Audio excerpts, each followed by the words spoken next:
Já estamos de volta com o Direto do Plenário, já temos imagens geradas ao vivo do plenário do Supremo Tribunal Federal. Agora os ministros estão já ali na porta de entrada do plenário do Supremo Tribunal Federal, agora sim, tocada a campainha que indica o momento da entrada dos ministros para o início da sessão plenária, no caso desta quinta-feira. A presidência da sessão a ser feita pelo vice-presidente do Supremo Tribunal Federal, ministro Dias Toffoli.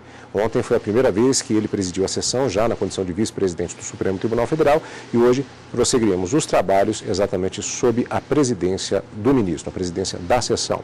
Os ministros dirigindo seus respectivos lugares, claro, sempre também com a presença de lei obrigatória do representante do Ministério Público. Portanto, na sequência teremos a leitura da ata da sessão anterior, bem como a expectativa para avisos gerais e o início da sessão que acompanharemos agora ao vivo direto do plenário. Esta sessão extraordinária do Supremo Tribunal Federal e passo a palavra à senhora secretária que fará a leitura da sessão anterior. A ata da segunda sessão ordinária, realizada em 8 de fevereiro de 2017. Presidência do senhor ministro Dias Toffoli. Presentes à sessão os senhores ministros Celso de Mello, Marco Aurélio, Gilmar Mendes, Ricardo Lewandowski, Luiz Fux, Rosa Weber, Roberto Barroso e Edson Fachin. Ausente justificadamente a ministra Carmen Lúcia. Procurador-Geral da República, Dr. Rodrigo Janot Monteiro de Barros. Abriu-se a sessão às 14 horas, sendo lida e aprovada a ata da sessão anterior. Na ocasião, o plenário deu continuidade ao julgamento de um recurso extraordinário com repercussão geral. Pergunto se há alguma observação a ser feita. Não havendo, declaro a ata aprovada. Senhor presidente, pela ordem. Pois não, Vossa Excelência tem a palavra. Eu desejo registrar a ocorrência de um acontecimento infausto, acontecimento verificado no dia de hoje. Refiro-me à perda, sempre lamentável, de uma pessoa cuja existência foi longa, frutuosa e virtuosa. Trata-se do pai da eminente senhora presidente do Supremo Tribunal Federal, o senhor Florival Rocha. Eu desejo, senhor presidente, externar à eminente senhora presidente dessa Corte Suprema e a todos os seus familiares, desejo registrar a nossa solidariedade, a nossa simpatia neste momento particular de muita dor e de sensação terrível de perda. Palavras de Vossa Excelência ficarão registradas. Senhor presidente, que Vossa Excelência pedisse constância em ato o nosso voto de profundo pesar pelo passamento do pai da presidente do Tribunal e o Ministério Público adere às palavras do decano da Corte. Também ficam registradas as manifestações do Ministério Público. Senhor presidente, em nome também de todos os advogados e advogadas, estagiários e estagiárias aqui presentes, gostaríamos de nos associar à manifestação feita por todos vocês. Fica, então, os registros realizados. E registro, inicialmente, que estão presentes neste plenário os graduandos do curso de Direito da seguinte instituição de ensino: Universidade Federal de Lavras, Minas Gerais. Inclusive, em razão da ausência da eminente presidente, nós realizaremos hoje, eminentes advogados, eminente vice-procurador-geral da República, o julgamento de apenas 2 feitos. O recurso extraordinário RE 693112, de relatoria do ministro Gilmar Mendes, e, se tivermos tempo, o RE 835558, da relatoria do ministro Luiz Fux. Todos os demais feitos ficam retirados de pauta. Então, apregou o recurso extraordinário 693.112, procedente de Minas Gerais, sendo o relator ministro Gilmar Mendes, recorrente à União, recorrido Vitor Ribeiro da Silva, e estão inscritos para falar pela União a doutora ministra Grace Maria Fernandes Mendonça, advogada-geral da União, e pelo recorrido Vitor Ribeiro da Silva, o doutor Gustavo Teixeira Ramos, Passo a palavra ao ministro Gilmar Mendes para o seu relatório. Presidente, aqui temos o recurso extraordinário interposto pela União contra acórdão do TST, assim emendado. Agravo de instrumentos, execução, penhora, sucessão de pessoa jurídica de direito privado pela União. Decisão regional em consonância com a orientação jurisprudencial número 343 da SBDI 1 do TST. Não merece ser processado o recurso de revista quando a decisão recorrida estiver em consonância com a atual, iterativa e notória jurisprudência desta Corte, nos termos da súmula 333 do TST e artigo 896, parágrafo 4º da CLT. Ademais, nega-se provimento ao agravo em sede de execução de sentença quando não é demonstrada a violação direta e literal a dispositivo de natureza constitucional. Aplicação do disposto no artigo 896, parágrafo 2º da CLT e da súmula 266 do TST. No recurso interposto com fundamento no artigo 102, 3 da Constituição Federal, 3A da Constituição Federal, defende-se a impenhorabilidade de créditos pertencentes agora à União na figura do Banco de Desenvolvimento Econômico e Social, BNDES, advindos da cessão de crédito feitos a ela pela extinta Rede Ferroviária Federal. Ao não reconhecer isso, argumenta-se que o acordo recorrido violou os artigos 5º, 2 e 100, caput e parágrafo 1º do texto constitucional. Narra-se que a Refesa foi extinta pela medida provisória 353 de 2007, convertida na Lei 11.483 de 2007, tendo sido sucedida pela União em seus direitos, suas obrigações e nas ações judiciais em que fosse autora, ré, assistente, oponente ou terceiro interessado. Assim, tornando-se a União responsável pelo passivo trabalhista da empresa extinta, argumenta-se ser inegável que a penhora em curso nos presentes autos recai sobre bens públicos, devendo a execução ser processada segundo os artigos 730 e 731 do CPC e o pagamento do débito obedecer aos ditames do artigo 100, caput e parágrafo 1º da Constituição Federal. Este último proíbe a penhora de bens públicos e estabelece a via dos precatórios para o pagamento de débitos da Fazenda Pública e não de forma direta como almejado pela decisão contestada.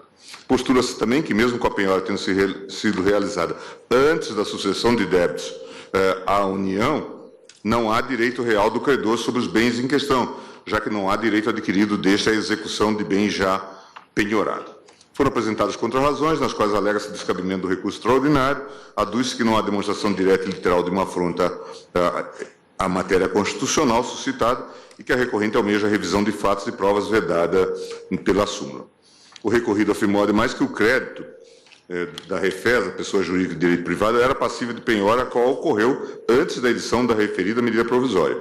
Portanto, alegou ser incabível o regime de precatório no caso, entendendo-se por correta a penhora. Argumentou-se, do contrário, seria violado o postulado constitucional do direito adquirido. Sustentou, por fim, que era cabível a aplicação de juros de mora até a data do efetivo pagamento do crédito em relação à Refesa, por esta não estar albergada pela súmula 304 do TST, já que não é instituição financeira. Inadmitido o recurso na origem, foi interposto agravo, ao qual dei provimento para determinar o regular processamento do RE. O Tribunal reconheceu a repercussão geral do tema 355, com o seguinte título: penhora de bens da rede ferroviária realizada anteriormente à sucessão pela União, possibilidade de execução pelo regime de precatório dos bens da rede ferroviária. Procuradoria-Geral da República opinou pelo provimento do recurso no sentido de que, uma vez que a União, quando sucedeu a Refesa, passou a figurar na relação processual no seu polo passivo e, sendo seus bens insuscetíveis de apropriação, não há razão para que o processo, que visa justamente a expropriar os bens do devedor, tenha prosseguimento. Concluiu dizendo que a execução deve seguir os ditames do artigo 100 da Constituição. É esse o relatório, presidente. Agradeço a Vossa Excelência. Chamo à tribuna a doutora Grace Maria Fernandes Mendonça, que falará pela União. Por 15 minutos. Obrigada. Excelentíssimo senhor ministro-presidente, senhora ministra, senhores ministros, senhor vice-procurador-geral da República. Inicialmente, a Advocacia Geral da União também se associa aos sentimentos de pesar registrados aqui pelo eminente decano dessa Suprema Corte, em face da perda irreparável sofrida no dia de hoje pela nossa ministra-presidente, Carmen Lúcia. E entrando na questão, senhor presidente, o que se tem nesse caso, nesse recurso extraordinário com repercussão geral reconhecida? Uma ação de execução movida por um particular em face da rede ferroviária federal, em que se teve, no âmbito dessa ação de execução, a determinação da penhora de bem da extinta rede para a satisfação de um crédito trabalhista. É necessário aqui, então, primeiro destacar que a discussão, a questão em si colocada é exatamente a seguinte: é necessária a observância do procedimento do artigo 100 da Constituição Federal, em se tratando especificamente de execução de débitos ou de pagamentos de créditos relacionados à rede ferroviária federal, ou esses pagamentos podem ser feitos diretamente, sem a obediência ao artigo 100 da Constituição Federal, de forma que o bem, agora público, faça frente a esse pagamento. Como aqui foi dito, inclusive, do relatório apontado pelo ministro Gilmar Mendes, a medida provisória número 353, convertida na Lei 11.483, promoveu, sim, a sucessão com a extinção da rede. A União sucedeu a empresa em todos os seus direitos, obrigações, ações, inclusive naquelas em que a rede figura como ré, como opoente, como terceira interessada e como autora. A partir do momento em que essa sucessão foi ocorrida, todos os bens da rede ferroviária agora passam a integrar o acervo patrimonial da União. Portanto, a partir desse momento, dessa sucessão, esses bens passam, sim, agora a ter a natureza jurídica de bens públicos.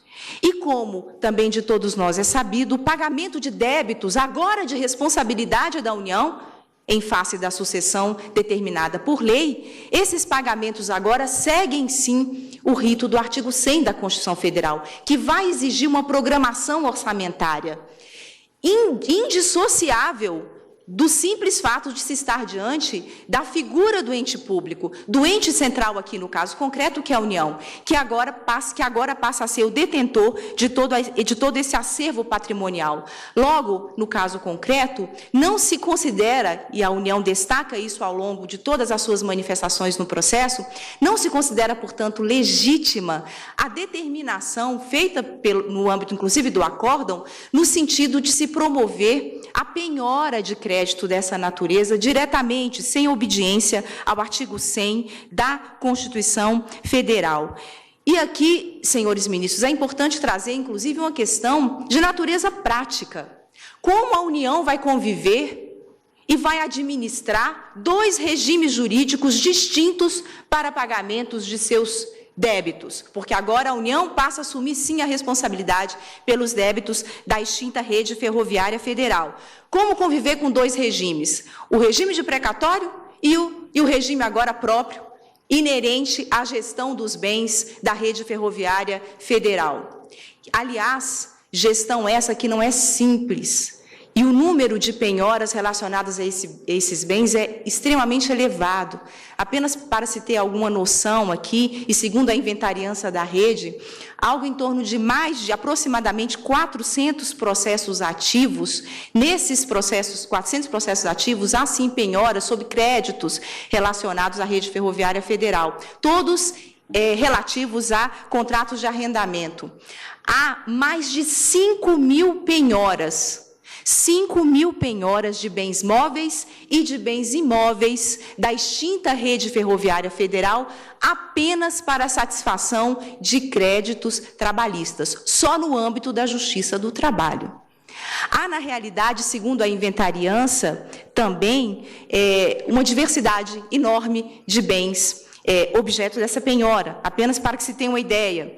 Há penhoras, além de créditos, como nesse caso concreto, há penhoras sobre prédios da rede ferroviária, prédios históricos da rede ferroviária, há penhoras sobre os vagões da extinta rede ferroviária, há penhoras sobre mesas, sobre ar-condicionado, que tem por objeto macaco elétrico. Isso tudo consta da inventariança, do quadro da inventariança, relógio de parede, computadores. Todo esse acervo da rede ferroviária é hoje objeto de alguma forma de penhora no âmbito dessas diversas ações trabalhistas. E aí a discussão que fica e a resposta hoje que se busca dessa Suprema Corte é exatamente essa. Qual o regime que deve ser observado para o pagamento agora pela União desses débitos da extinta rede ferroviária? O do artigo 100, que impõe, portanto, uma programação orçamentária e a obediência ao regime de precatórios, ou observando o rito do artigo 534 e 535 do novo Código de Processo Civil. Aliás, senhores ministros, essa distinção ou, eventualmente, a manutenção desses regimes acaba por afrontar o próprio princípio da igualdade, porque credores se sujeitarão ao regime de precatórios e outros tantos ao rito estabelecido no artigo 534 e 535 do Código de Processo Civil. Daí a razão pela qual também a AGU sustenta aqui a obediência restrita que há que se ter ao artigo 100 da Constituição Federal. E aqui um destaque, senhores ministros, não é que a União, de forma alguma, se recusa a efetuar o pagamento, ao contrário, a União se insurge única e exclusivamente em relação à forma desse pagamento, que esse pagamento deve sim seguir o rito do artigo 100 da Constituição Federal, inclusive no parecer exarado pela Procuradoria-Geral da República. A Procuradoria-Geral da República destaca expressamente que o regime de precatório, a partir do momento da sucessão, constitui uma verdadeira imposição. É uma imposição legal, portanto, a obediência ao regime de precatórios e, portanto, o artigo 100 da Constituição. Mas poderia aqui se questionar o seguinte: essa penhora foi efetuada antes. A penhora desse crédito, no caso concreto também, inclusive, foi efetuada antes da sucessão. Então, nesse caso, poderia se cogitar aqui da possibilidade de se promover a penhora. O fato certo, senhores ministros, é que essa questão não é nova também aqui nessa Suprema Corte. E esse Supremo Tribunal Federal, no julgamento de mais de um recurso extraordinário, e aqui eu tomo a liberdade de citar o trecho apenas de um, essa Suprema Corte expressamente já definiu que não há direito adquirido à penhora, porque a penhora não constitui ato jurídico perfeito. E aqui eu destaco a decisão proferida no RE 497850, e aqui peço licença para apenas registrar um pequeno trecho, em que essa Suprema Corte decidiu que a norma que torna impenhorável determinado bem desconstitui a penhora anteriormente efetivada, sem ofensa de ato jurídico perfeito ou de direito adquirido do credor. E essa Suprema Corte teve a oportunidade de se debruçar sobre esse tema exatamente quando se discutiu a questão do bem de família, aqueles bens já então anteriormente objeto de penhora. E aqui essa Suprema Corte, portanto, nesse RE, mas não somente nesse, como também no recurso extraordinário 179768, como também no recurso extraordinário 136753, essa Suprema Corte entendeu expressamente que não há que se cogitar aqui de direito adquirido, tampouco de ato jurídico perfeito em relação à penhora anteriormente precedida, portanto, agora aqui no caso da sucessão. E é com essas considerações, senhor presidente e senhores ministros, que a Advocacia Geral da União, e aqui só um último destaque, a União, inclusive em juízo, vem considerando toda essa discussão, buscando efetuar esse pagamento, seja por RPV ou mesmo por precatório, ou mesmo de se buscar uma conciliação. Mas o que se tem observado sistematicamente é uma resistência das partes, que insistem em aguardar não somente o desfecho dessa decisão dessa Suprema Corte, como também em se buscar aí o direito a esses próprios bens, móveis e imóveis, objetos de penhora, no rito, portanto, do novo Código de Processo Civil 534 e 535. E com essas considerações, a Advocacia Geral da União pugna pelo provimento do presente recurso extraordinário, agradecendo a atenção de Vossas Excelências. Agradeço, doutora Grace Maria Fernandes. Passo a palavra pelo recorrido ao doutor Vitor Ribeiro da Silva, também pelo prazo de 15 minutos. Excelentíssimo presidente, vice-presidente do Supremo Tribunal Federal no exercício da presidência, excelentíssima ministra Rosa, excelentíssimos ministros, excelentíssimo vice-procurador-geral da República, excelentíssima ministra da Advocacia Geral da União. Meu nome é Gustavo Ramos, falo em nome do trabalhador que é parte recorrida neste precedente que está submetido ao rito da repercussão geral, Vitor Ribeiro da Silva. A questão foi precisamente sintetizada no relatório do eminente relator e contou com uma abordagem também fidedigna aos fatos, como não poderia deixar de ser, por parte da ilustre colega que me antecedeu. Como se pôde notar, o argumento da União se restringe ao fato da sucessão, como se o fato da sucessão da Rede Ferroviária Federal, extinta Rede Ferroviária Federal, pela União, tivesse o condão de anular penhoras realizadas em períodos pretéritos e, a partir daí, que a execução possa prosseguir pelo rito do precatório, conforme disciplinado na Constituição, no artigo 100 e também nos artigos 730 e 731 do Código de Processo Civil. É preciso consignar, para excelente compreensão do julgamento, algumas premissas fáticas anteriores. A primeira delas é que, de fato, se cuida de uma execução trabalhista de um título judicial transitado em julgado, em relação ao qual não há dúvida. A segunda premissa que eu gostaria de registrar é a própria natureza da extinta Rede Ferroviária Federal. Cuidava-se de sociedade de economia mista constituída sob a forma de sociedade anônima, portanto, absolutamente jungida e submetida ao regime jurídico de direito privado. Não se discute aqui, portanto, a natureza jurídica do bem que foi penhorado anteriormente à sucessão pela União. Também não se discute aqui se, a partir da sucessão, as execuções se darão pelo rito do precatório. Isso não há dúvida. A jurisprudência, inclusive da Justiça do Trabalho, há mais de 15 anos, é muito clara no sentido de que, uma vez havendo a sucessão, a partir daí, a execução se dá pelo rito do precatório. Então, o que se está examinando aqui, apesar da simplicidade da discussão, é algo muito caro aos princípios, sim, do ato jurídico perfeito, do devido processo legal e da segurança jurídica. Mas é preciso lembrar que esse tema chega aqui a essa Suprema Corte na condição de repercussão geral a partir da deflagração da controvérsia pelo eminente relator, considerando a correlação direta deste caso com um outro caso, que cuidava da imunidade tributária recíproca e que já contou com decisão por parte desse plenário do Supremo Tribunal Federal em 2014, ainda sob a relatoria do excelentíssimo ministro Joaquim Barbosa. E ali, sinteticamente, ficou decidido que a imunidade tributária recíproca não exonera o sucessor das obrigações tributárias relativas a fatos jurídicos tributários ocorridos antes da sucessão. Aplicação retroativa da imunidade tributária. E a razão de ser é muito clara. É porque toda sucessão, ela envolve direitos e, por outro lado, obrigações. Ela consigna ônus e consigna bens, de um lado e de outro. A lei que cuidou da sucessão, a lei 11.483, de 31 de maio de 2007, que foi convertida a partir da MP 353, também de janeiro de 2007, ela estabeleceu claramente no artigo 2º, a União sucederá à extinta rede nos direitos, obrigações e ações judiciais. Eu peço vênia para destacar aqui, no precedente, que, na verdade, foi o condão para que esse julgamento se sucedesse aqui em relação às execuções trabalhistas, em que a excelentíssima ministra Carmen Lúcia destacou em relação ao caso da imunidade tributária recíproca.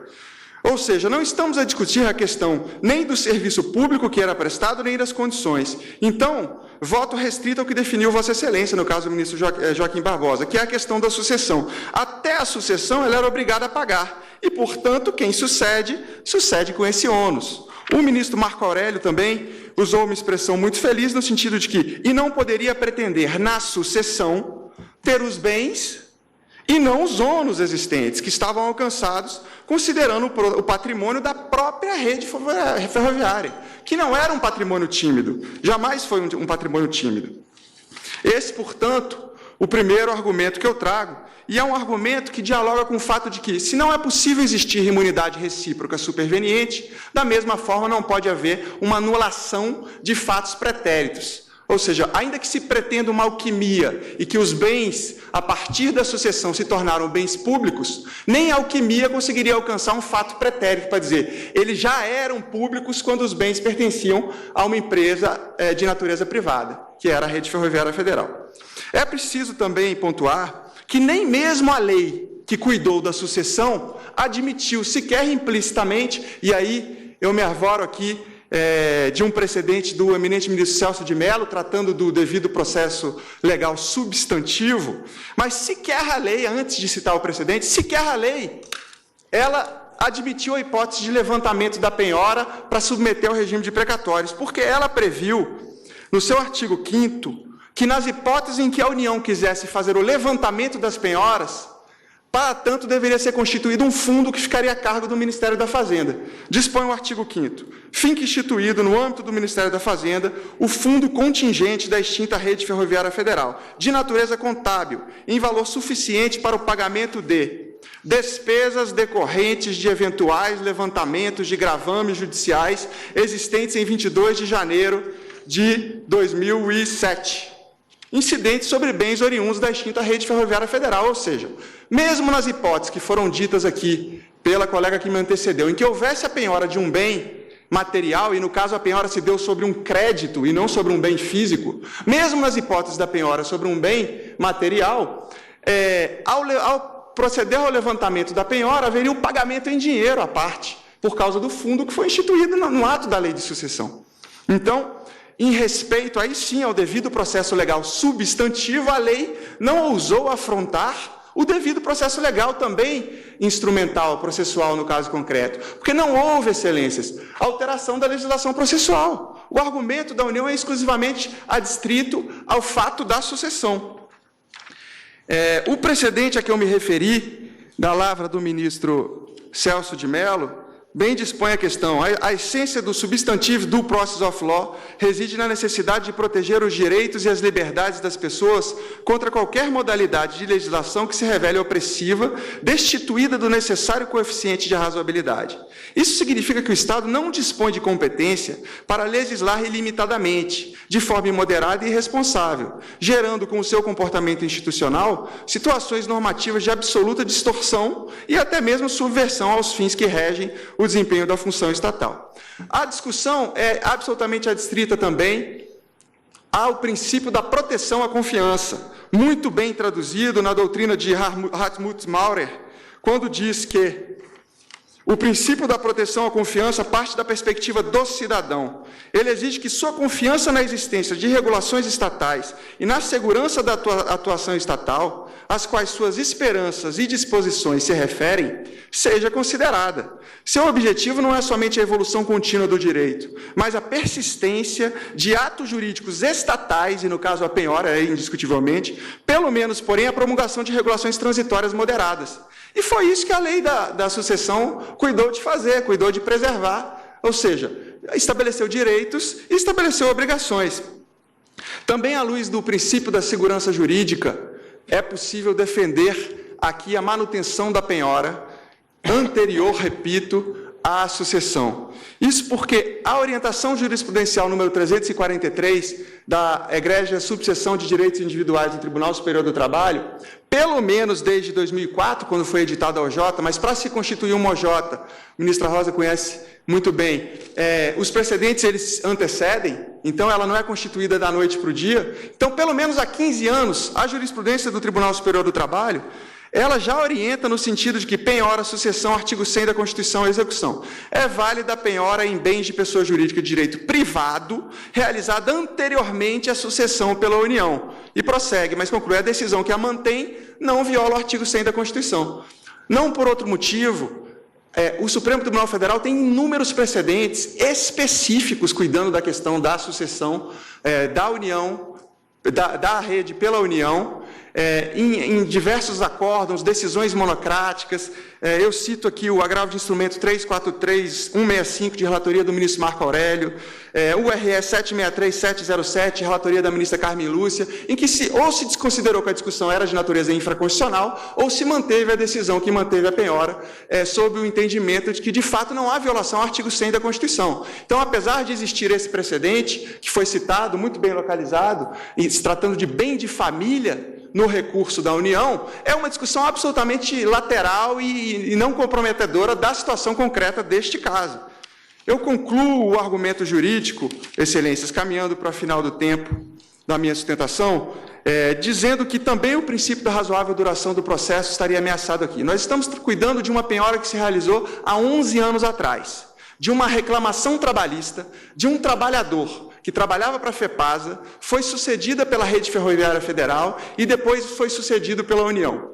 Esse trabalhador ele já recebeu 85% dos seus créditos. O que está sendo discutido aqui é uma penhora que está realizada há 11 anos atrás de 10% da dívida deste trabalhador, um trabalhador que ganhava R$ 386. Então, o valor é absolutamente irrisório. A penhora está parada lá. Então, até mesmo à luz do direito, né, hoje consagrado no artigo 5º, inciso 78 da Constituição Federal, da razoável duração do processo, e também considerando o interesse da própria União.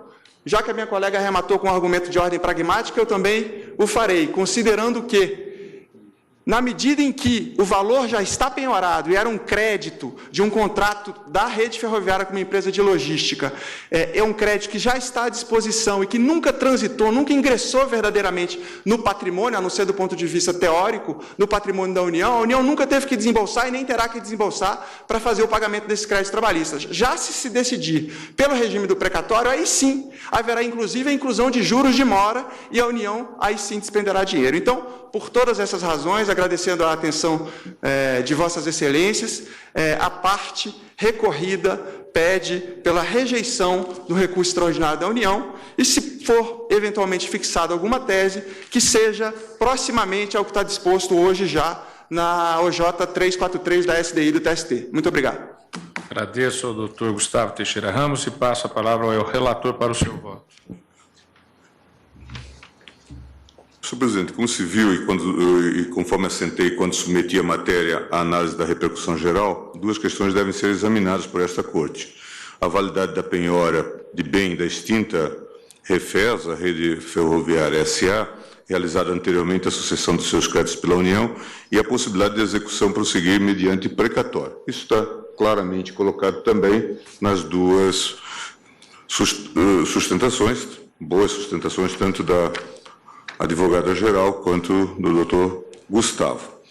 Eu vou tentar poupá-los da leitura completa do voto. O voto já foi distribuído. Chamo a atenção para o modelo, a sujeição ao regime jurídico próprio das empresas privadas, inclusive contra os direitos e obrigações civis, comerciais e trabalhistas. Lembro o precedente de Nossa Lavra, muito discutido aqui, o RG 599-628, em que se assentou que os privilégios da Fazenda Pública são inextensíveis às sociedades de economia mista que executam atividades em regime de concorrência ou que tenham como objetivo distribuir lucros aos seus acionistas.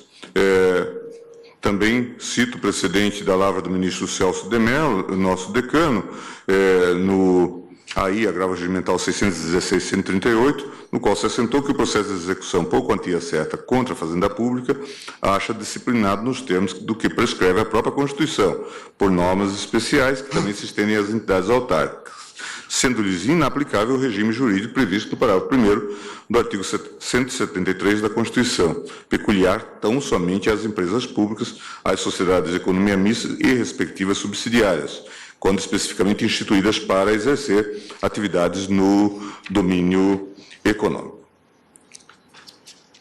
Apenas para registro, anoto que esta Corte, diante de situações excepcionais e bem peculiares, entendeu que determinadas pessoas jurídicas de direito privado poderiam submeter-se ao regime de precatórios. Eu cito aqui os precedentes da ECT, né, empresa pública que presta serviço público, como esse tribunal já reconheceu.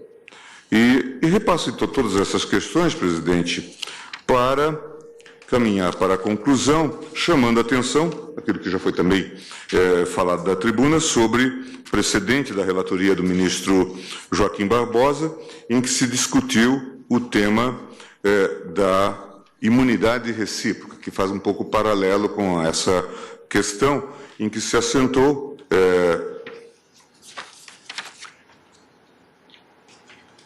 que, em primeiro lugar, se essa imunidade superveniente atingiria créditos legitimamente constituídos no passado, e aí aqui o ministro, na verdade, o processo vem de repercussão geral da época do ministro Joaquim Barbosa, mas neste caso o ministro Teori disse o seguinte: Vossa Excelência tem toda a razão quando vota nesse sentido. É que essa imunidade superveniente decorreu de uma lei ordinária federal e transferiu ao patrimônio da União o que pertencia à rede ferroviária. Ora, a se admitir que o legislador federal ordinário pode, mediante esse tipo de subterfúgio, eliminar créditos tributários legitimamente constituídos no passado, nós estaríamos abrindo portas para uma grave ofensa ao princípio federativo. Outro aspecto que foi salientado da tribuna, dizia o ministro Teori, é saber se a rede ferroviária federal, à época da constituição do crédito tributário, gozava ela própria de imunidade tributária ou não. Penso que nesse ponto, Vossa Excelência também tem razão. Em primeiro lugar, porque desde a Constituição de 88, as sociedades de economia mista estão, por expressa disposição normativa da Constituição Federal, submetidas ao regime jurídico das pessoas de direito privado.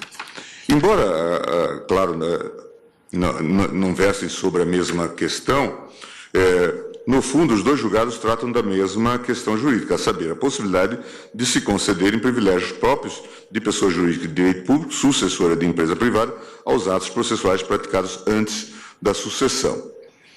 Portanto, como visto no RERG 599-176, esta Corte concluiu que a imunidade tributária recíproca não exonera o sucessor das obrigações tributárias relativas aos fatos jurídicos tributários ocorridos antes da sucessão, aplicação retroativa da imunidade tributária. Mutatis mutandis, penso que a solução desse julgado pode ser aplicada a este caso. Nesse sentido, não se pode falar em afronta a preceito constitucional, nem em penhorabilidade absoluta do bem penhorado em data anterior à sucessão processual da Refesa pela União, tendo em vista a impossibilidade de a sucessão ter efeitos retroativos. Em certo sentido, a mudança do regime do rito de processamento da execução, quando já estabelecida a penhora, aproxima-se de uma fraude contra credores. Sei que a expressão que emprega é forte e não a estou utilizando em sentido preciso. O fato é que a mudança, na verdade, temos que tratar isso na perspectiva da segurança jurídica, inclusive. O fato é que a mudança no curso do processo executivo, tal como posta nesses autos, representa uma forma de retirar dos credores a garantia dos seus créditos, já aperfeiçoado e consolidado na forma do regime anterior. E isso, dessa maneira, não se pode admitir. Outro aspecto a se considerar, no presente caso, é que o débito exequente decorre do pagamento de direitos trabalhistas, prestação de serviço iniciada na década de 70, do ex-empregado da antiga empresa Ferrovia Paulista, FEPASA, cuja pretensão já se arrasta por quase 2 décadas. A reclamação foi proposta em 96 e a penhora realizada em 21 de 1 de 2005. Todos nós sabemos da existência de inúmeras execuções que tratam da mesma matéria, cujos processos estão sobrestados nos tribunais de origem, aguardando a solução dessa controvérsia, cujos exequentes, se vivos, contam com mais de 60 anos de idade. Ora, admitir a pretensão da União neste processo, no sentido de submeter o crédito dos exequentes à ordem cronológica da apresentação dos precatórios, tornaria ainda mais penosa a espera dos ex-trabalhadores em ver realizados seus direitos já reconhecidos e amparados pela coisa julgada. Desse modo, se à época em que foi realizada a penhora, a Refesa não tinha sido sucedida pela União, revela-se legítima essa constituição patrimonial, no que resulta inadmissível a alegação de afronta ao artigo 100 da Constituição. Diante desses fundamentos, concluo ser válida a penhora em bens de pessoa jurídica de direito privado, realizada anteriormente à sucessão desta pela União, não devendo a execução prosseguir mediante precatório. É como voto. Eminente relator nega provimento ao recurso. Ministro Luiz Edson Fachin. Senhor presidente, eminentes pares,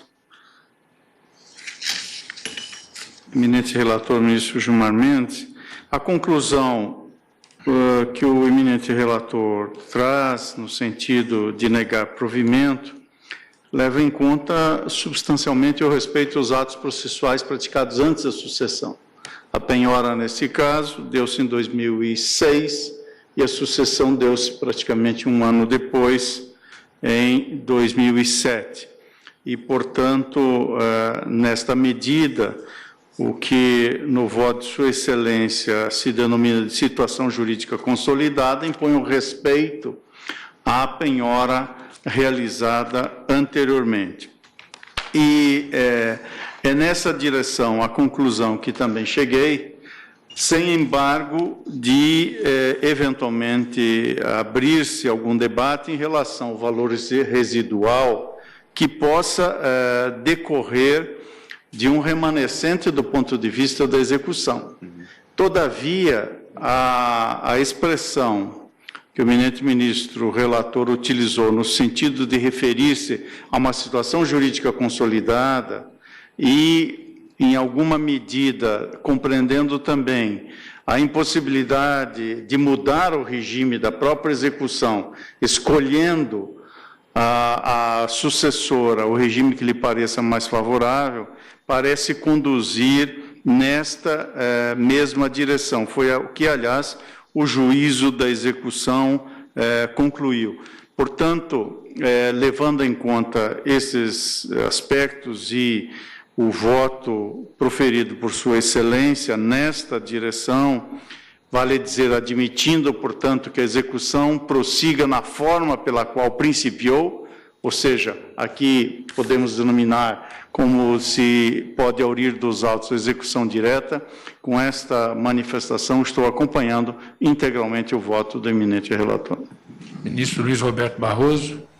Presidente, também eu estou acompanhando o voto do relator. Aqui há algumas singularidades que me levam a essa convicção.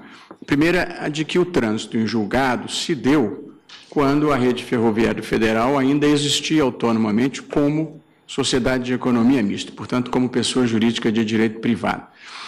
A instauração da execução se deu quando ela ainda era pessoa jurídica de direito privado, e a penhora se efetivou quando ela era ainda pessoa jurídica de direito privado. De modo que, se aplicarmos a ideia de tempus regit actum, não haveria nenhuma dúvida acerca da validade desta penhora. Em segundo lugar, o regime jurídico constitucional dos precatórios é, na verdade, um privilégio que se dá à fazenda pública, é uma exceção, e, portanto, acho que ela deve ser interpretada sempre com a parcimônia e o comedimento que se deve interpretar as exceções. E, por fim, eu bem entendo o interesse público, bem defendido da tribuna pela eminente advogada-geral da União. Mas aqui essencialmente um desses contextos em que a distinção clássica interesse público primário e interesse público secundário, eu acho que se aplica. Eu bem entendo que o interesse do erário é melhor atendido pelo regime de precatórios, e isso foi bem exposto da tribuna. Mas acho que o interesse público primário, na melhor realização da justiça e a preservação da segurança jurídica que integram o interesse público primário, prevalecem sobre o interesse público do erário nesta circunstância. Portanto, com esses breves comentários, eu estou acompanhando inteiramente a posição do relator e pelos seus fundamentos. Eu apenas porque tenho esse hábito em todos os meus votos, eu sintetizo, e acho que isso é a expressão da posição do relator, o meu voto na seguinte proposição: é constitucional a penhora de bens da extinta Rede Ferroviária Federal, ocorrida anteriormente à sucessão pela União, devendo a execução prosseguir nos termos dispostos pelo Código de Processo Civil, sendo inaplicável o regime de precatórios. É como voto, presidente. Agradeço, ministro Barroso. Ministra Rosa Weber, como vota? Senhor presidente, eu, como entendo absolutamente rígida, à luz do texto constitucional, a compreensão consubstanciada na OJ 343 da SDI 1 do TST, eu acompanho na íntegra o voto, como sempre, percussiente do eminente relator. Agradeço, ministra Rosa. Ministro Luiz Fux. Senhor presidente, Haja Corte, ilustre representante do Ministério Público, senhores advogados, estudantes presentes. Senhor presidente, para além dos argumentos que foram aqui suscitados, há um fato inequívoco que a ação foi proposta quando a Rede Ferroviária Federal ostentava a natureza jurídica de pessoa jurídica de direito privado. Já de Priscas Eras, o Código de Processo Civil estabelece que a alienação da coisa litigiosa a qualquer título não altera a legitimidade das partes. E a ratio essência desse dispositivo é exatamente para que não surja uma outra parte que possa criar embaraço à efetividade da prestação judicial. Imagine-se, por exemplo, que o novo adquirente não tenha condições de pagar os ônus sucumbenciais. Por essa razão, o Código assenta: a alienação da coisa litigiosa não altera a legitimidade das partes. o novo adquirente pode até ingressar como assistente, no caso, do litisconsorcial.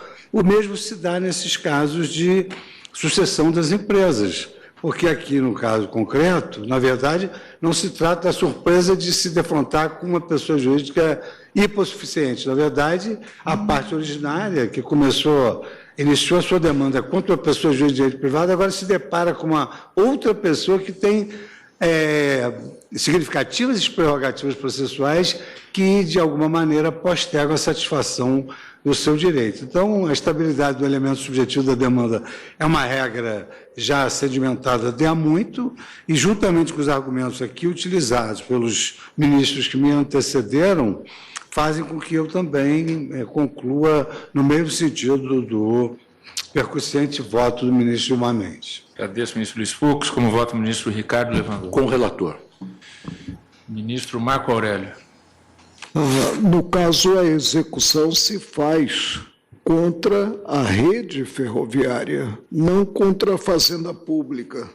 E a penhora data de 2004, sendo que a extinção da rede que sucedera a FEPASA e a controvérsia diz respeito a uma relação jurídica mantida pelo exequente com a FEPASA, a extinção se verificou em 2007.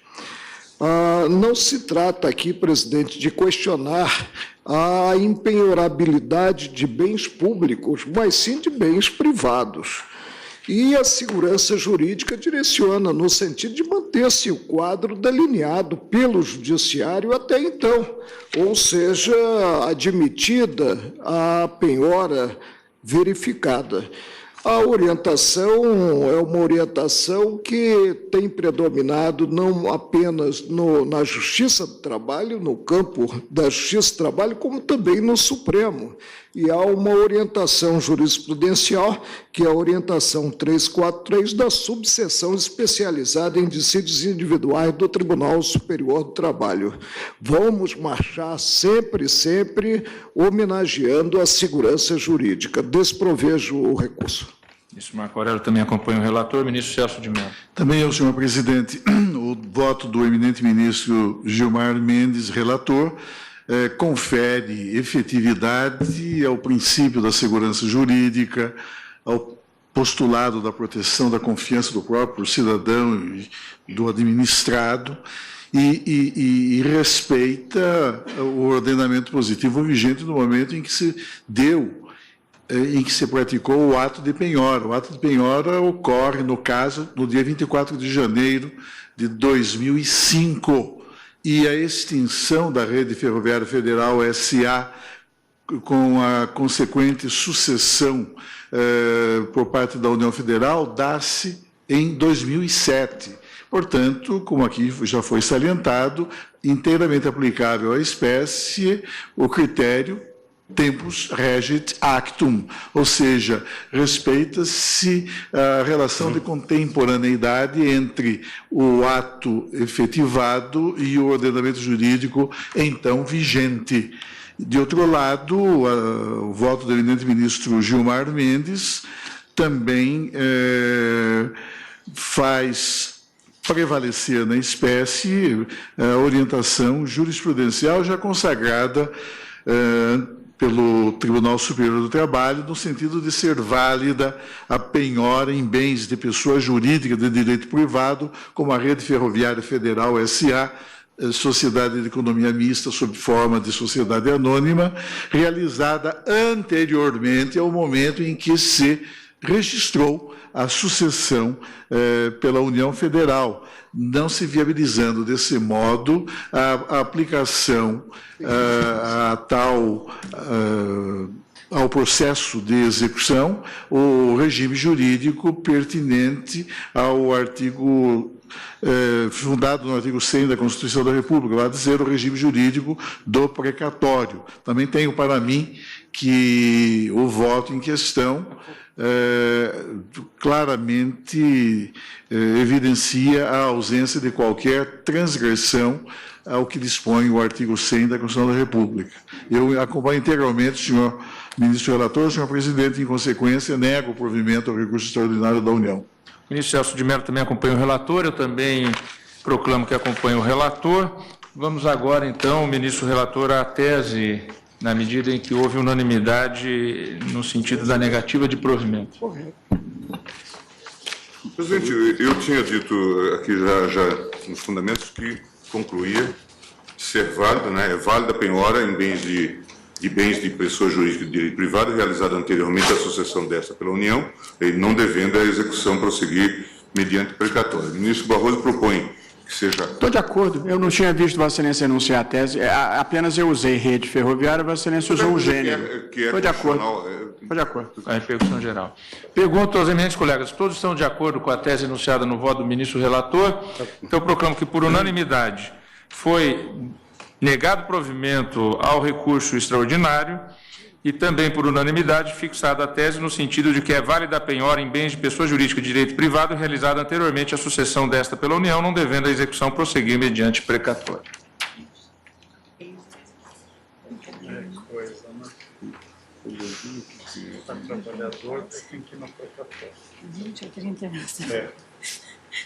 Dentre todos os feitos pautados, este, como eu havia anunciado, será o último a ser chamado na sessão de hoje.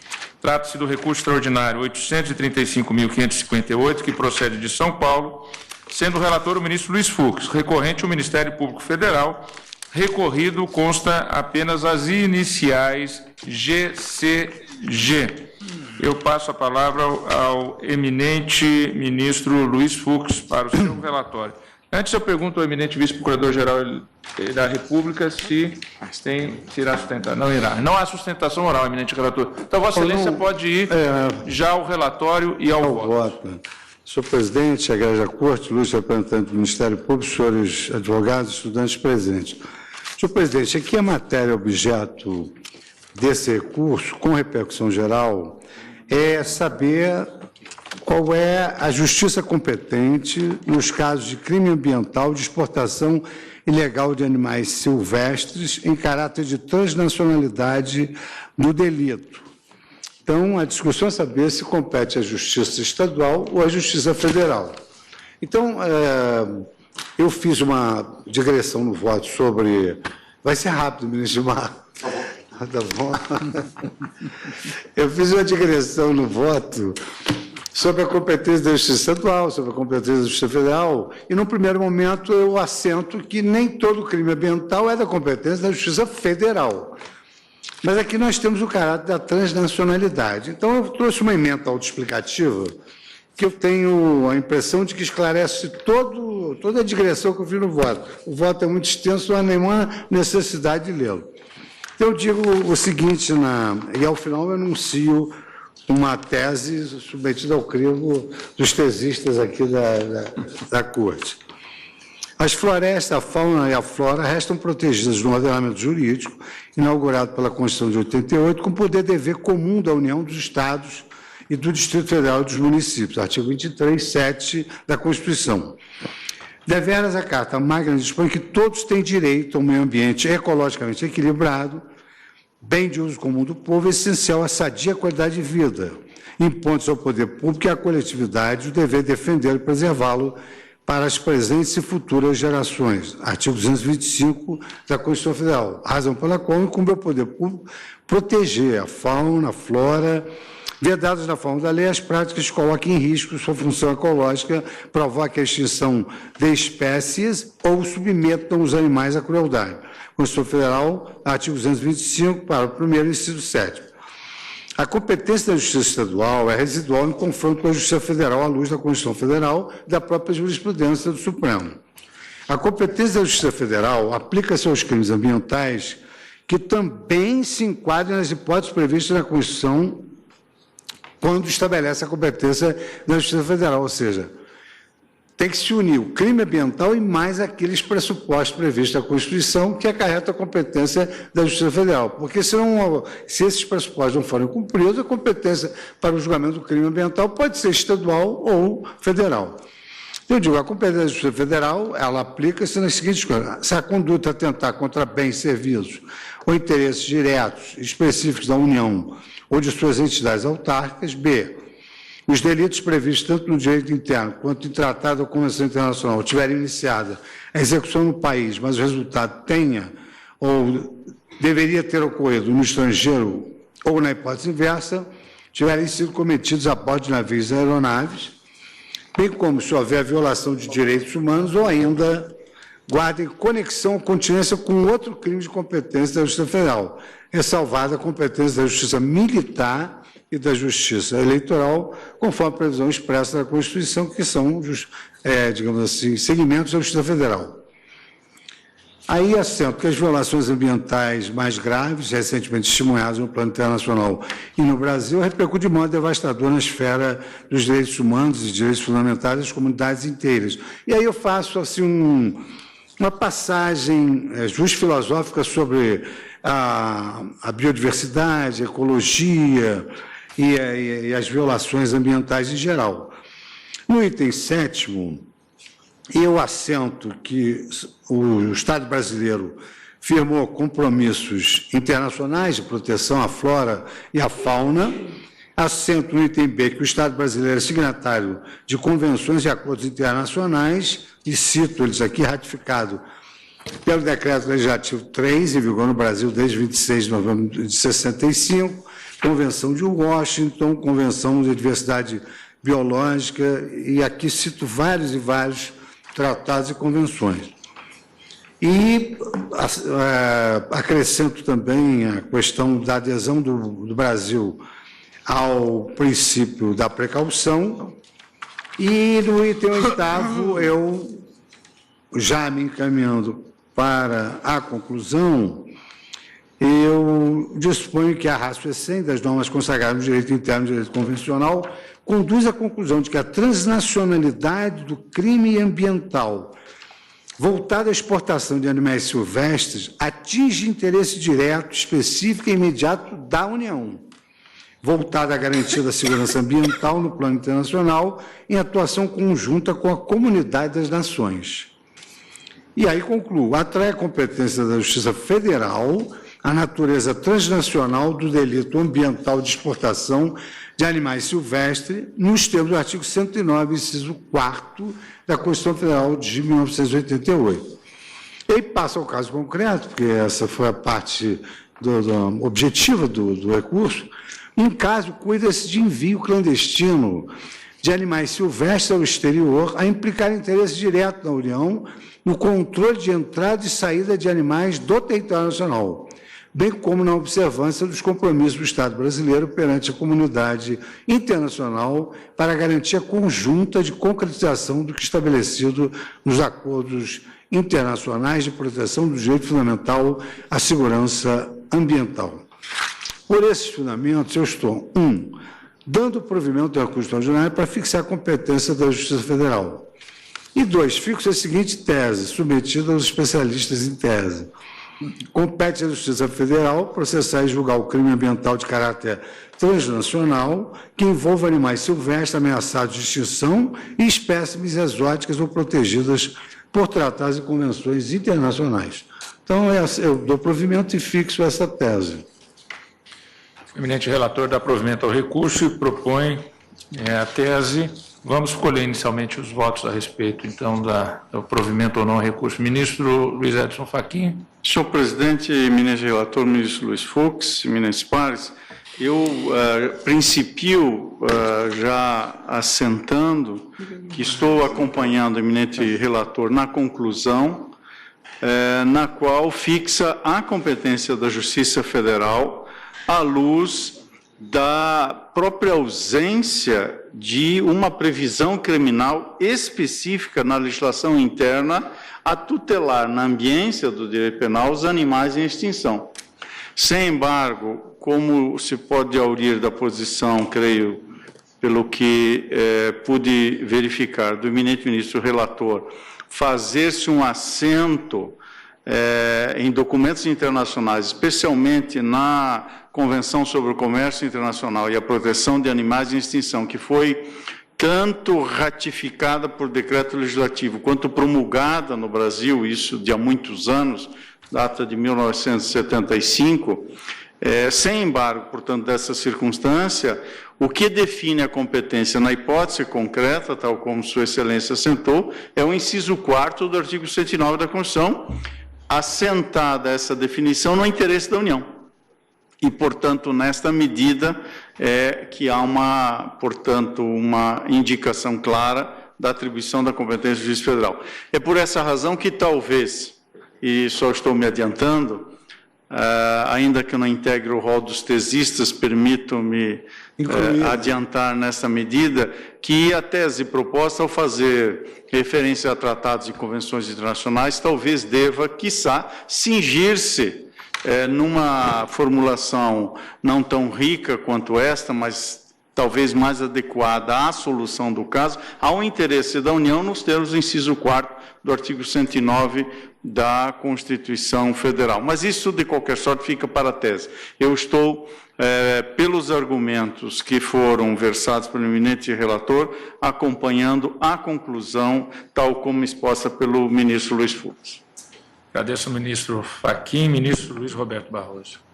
Também eu estou de acordo que a competência seja da Justiça Federal, como propõe o ministro Luiz Fux. A regra geral é que os crimes ambientais sejam julgados pela Justiça Estadual, salvo algumas situações específicas, ser cometida em detrimento de interesses da União ou de seus entes, como aponta o ministro Fachin, for previsto em tratado e iniciada a sua execução no Brasil, ou for cometido a bordo de navios ou aeronaves, ressalvada a competência da Justiça Militar.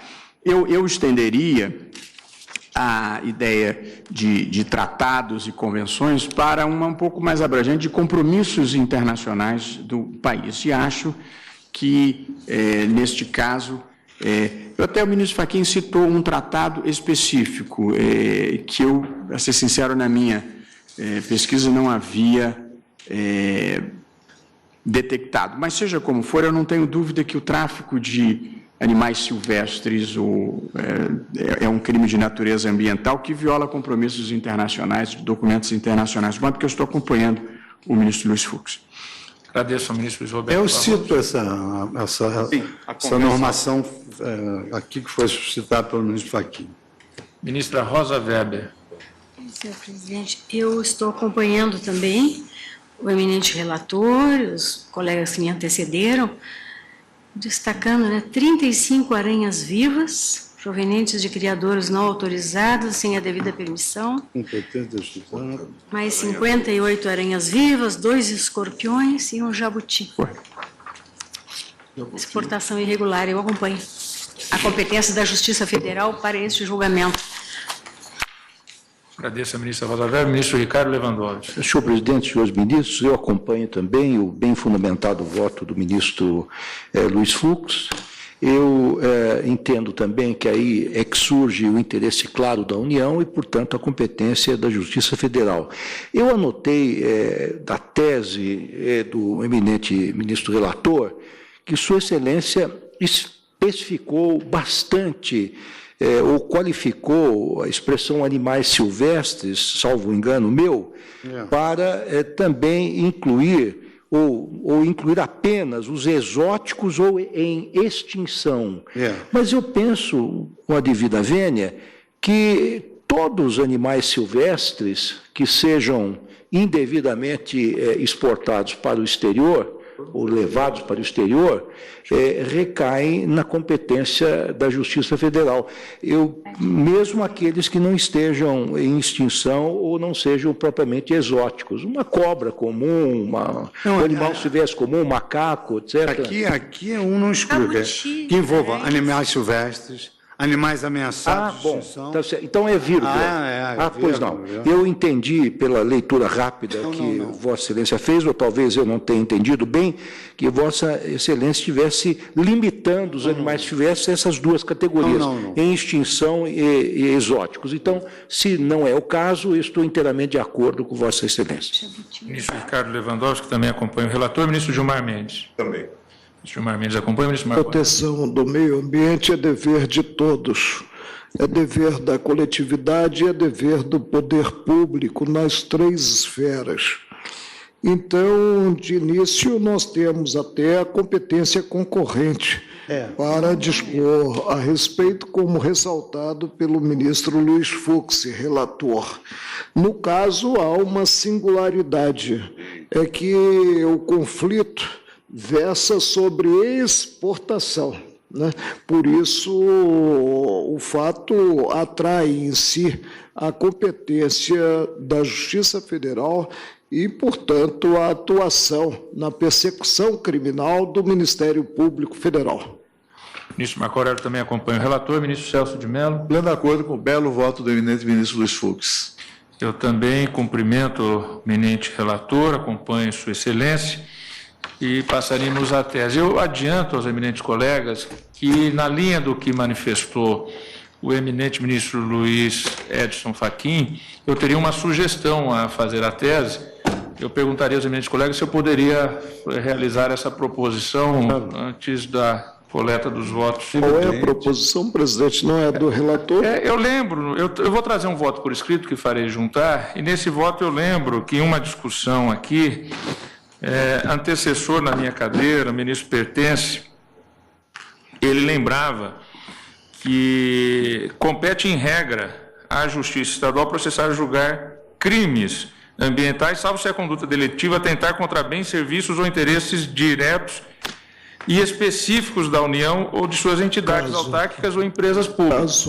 Essa é a minha proposição que eu faço. Isso quanto ao controle de exportação. O ministro Pertence, na referência que eu faço no voto que eu vou fazer juntada por escrito, ele lembrava que não existe tipificação de crime em tratados ou convenções. Então, daí eu faria a seguinte sugestão de inserção. Se estiverem previstos no direito interno, ou se o Brasil tiver assumido em tratado ou convenção internacional o compromisso de reprimir criminalmente. Mas o Brasil, inclusive, é o judiciário de Estado. Eu penso que nós poderíamos ficar no campo minimalista e cogitar apenas do caso concreto, que é exportação. Porque senão nós vamos manietar o Ministério Público Estadual quanto às outras situações jurídicas. No teor do voto e na própria emenda, nós, em primeiro lugar, partimos da premissa de que há crimes ambientais previstos na lei interna.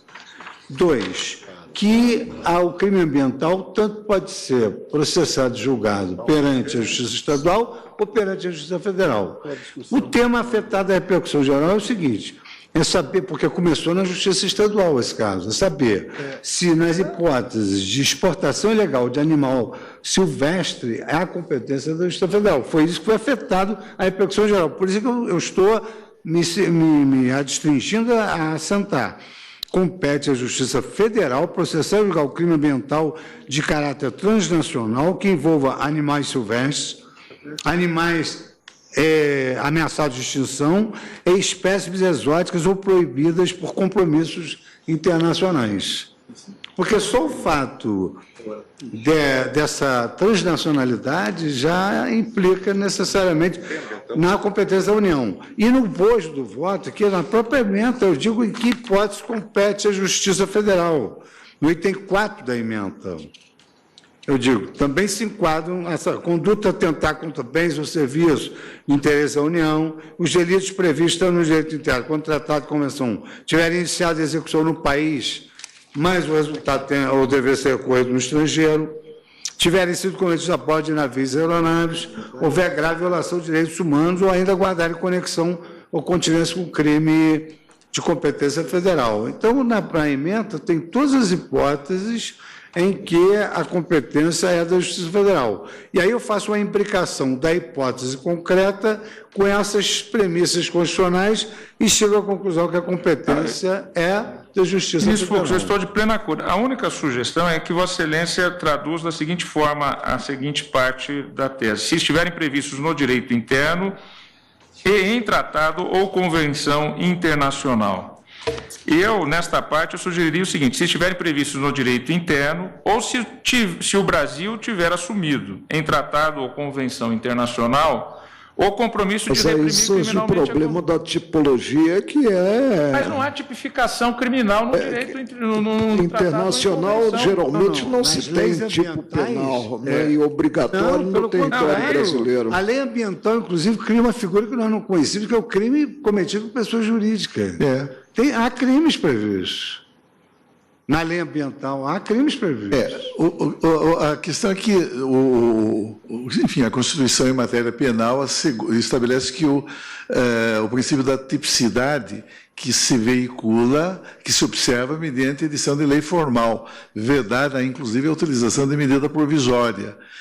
O Estatuto de Roma, de 1998, subscrito pelo Brasil e que instituiu o Tribunal Penal Internacional, ele contém várias cláusulas genéricas, é extenso, né, contendo critérios de tipificação penal. Mas o Brasil, no governo do presidente Lula, remeteu um alentado projeto de lei, de cuja elaboração participou, então, advogado-geral da União, o eminente ministro Dias Toffoli, foi uma comissão interministerial, elaborou-se um projeto de lei extensíssimo, tem 140 ou 150 artigos, tipificando de modo formal, atender a exigência constitucional. Por isso que eu faço essa sugestão de não colocar na tese tipificados em tratados ou convenções, mas que o Brasil assumiu o compromisso. Eu só leio aqui, se me permite, ministro Celso, ministro Luiz Fux, o que o meu predecessor, ministro Sepúlveda Pertence, no julgamento do HC 86.289 de Goiás, ponderou.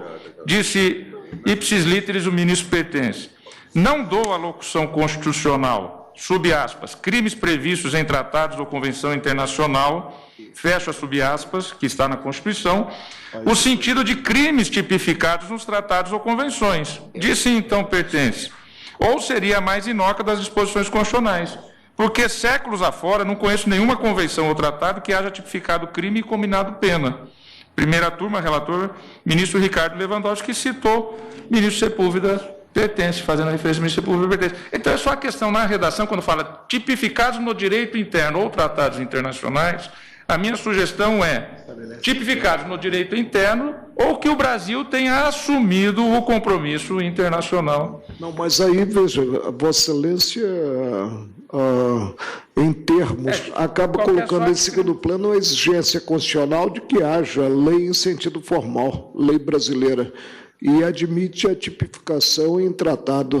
Tanto que nós temos jurisprudência, inclusive aqui no plenário, não admitindo a aplicação imediata no plano interno da Convenção de Palermo. Então, teríamos que retirar os tipificados em âmbito internacional e manter só o interno. Eu não vi essa expressão. Exigência. Até não tem tipificado. Aí o projeto encaminhado, que foi trabalhado por o ministro você. Fux fez uma pequena modificação aqui, e eu acho que ela atende o que Vossa Excelência está dizendo. Ele propõe: compete à Justiça Federal processar e julgar o crime ambiental de caráter transnacional que envolva animais silvestres ameaçados de extinção e espécimes exóticos ou protegidas por compromissos internacionais. Portanto, não é propriamente tipificados, é protegidos.